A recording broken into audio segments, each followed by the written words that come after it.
Good morning student.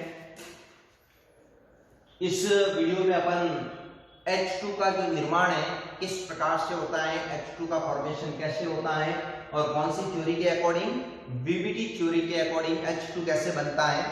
तो देखो इसको अपन एक बार एक्सप्लेन करते हैं। सपोज एक एटम जो है HA है और दूसरा एटम HB है, ये दो एटम है। अब HA के नाभिक जो है न्यूक्लियस वो सपोज Na है और HB का जो न्यूक्लियस है वो सपोज Nb है। इसी तरह से HA में उपस्थित जो इलेक्ट्रॉन है वो क्या है, Ea, और इसमें जो उपस्थित इलेक्ट्रॉन है वो Eb है। ये तो क्या है, इसमें उपस्थित इलेक्ट्रॉन है, ये सपोज क्या है, न्यूक्लियस है, और ये क्या है, एटम है। सपोज दो एटम है Ha और Hb, इन दोनों के बीच में क्या बन रहा है, बॉन्ड का फॉर्मेशन हो रहा है।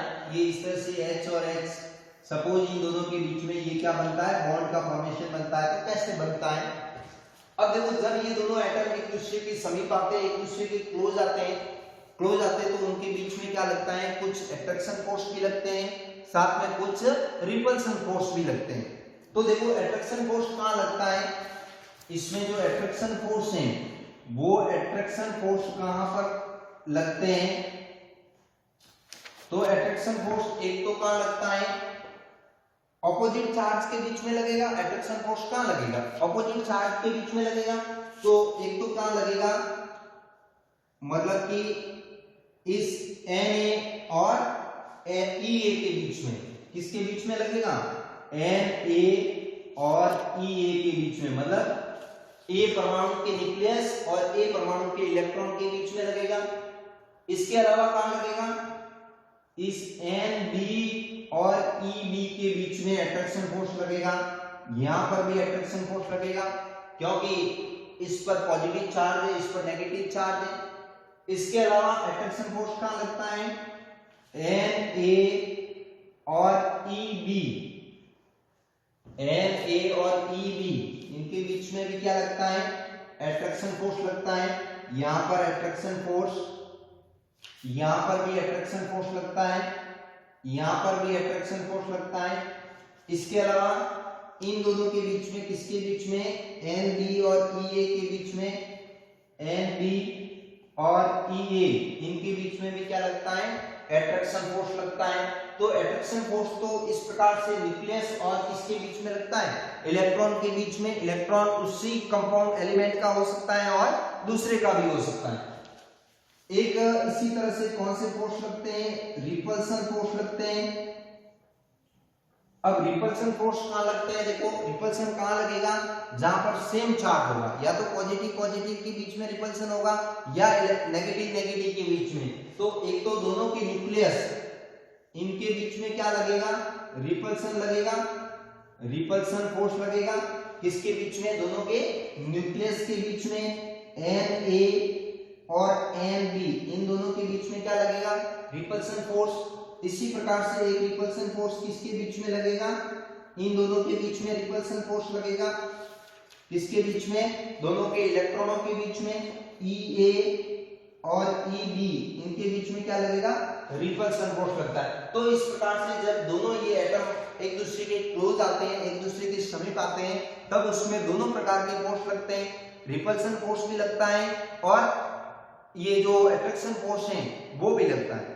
अब चूंकि स्टार्ट में क्या होता है, जब डिस्टेंस पे होते हैं, डिस्टेंस पर होने की वजह से रिपल्सन फोर्स ज्यादा कम लगता है, जबकि अट्रैक्शन फोर्स ज्यादा लगता है। जैसे जैसे वो एक दूसरे के क्लोज आएंगे वैसे वैसे क्या होगा, रिपल्सन फोर्स तो बढ़ता जाएगा, अट्रैक्शन फोर्स कम होता जाएगा।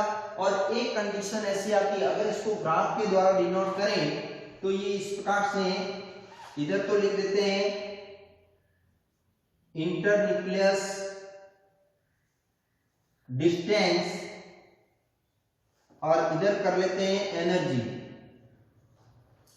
अब देखो जैसे जैसे इनके बीच की जो डिस्टेंस कम होती है, ये इस प्रकार से डिस्टेंस कम होती है, तो डिस्टेंस कम होने के साथ में इनकी एनर्जी में क्या आती है, कमी आती है। और एनर्जी में कमी आने के कारण बॉन्ड बनना शुरू हो जाता है।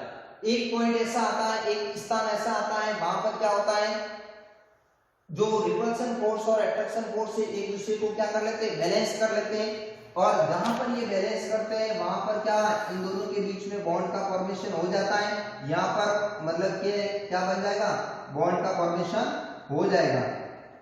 और उससे भी अगर और क्लोज लाओगे तो उस कंडीशन में कौन से फोर्स ज्यादा हो जाएंगे, रिपल्सन फोर्स किससे ज्यादा हो जाएगा, अट्रैक्शन फोर्स से ज्यादा हो जाएगा। तो पुनः ही उसकी एनर्जी में क्या होते हैं, शुरू हो जाएगी, वृद्धि होना शुरू हो जाएगा। और इस प्रकार से तो ये जो पॉइंट है जहां पर रिपल्सन फोर्स और ये जो अट्रैक्शन फोर्स है एक दूसरे को बैलेंस करते हैं, ये कहलाता है इक्विलिब्रियम। ये क्या कहलाता है, इक्विलिब्रियम कहलाता है।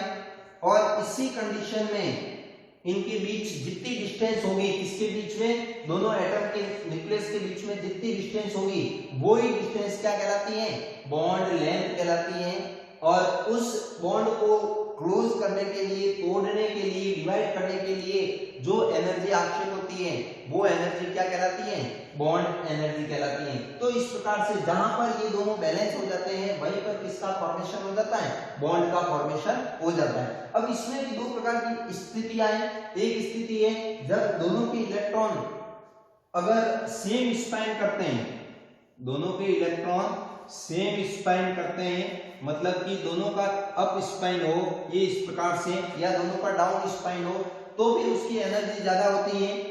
और एनर्जी ज्यादा होने के कारण ये इस प्रकार से ग्राफ आता है, ये एनर्जी बढ़ती जाएगी और ग्राफ ये सीधा आ जाएगा, बॉन्ड का फॉर्मेशन नहीं होता है। लेकिन तो ये तो किसको बताता है, सेम स्पाइन को बताता है जिसमें कोई बॉन्ड का फॉर्मेशन नहीं हो रहा है। और ये किसको बता रहा है, ऑपोजिट स्पाइन को बताता है, ऑपोजिट स्पाइन।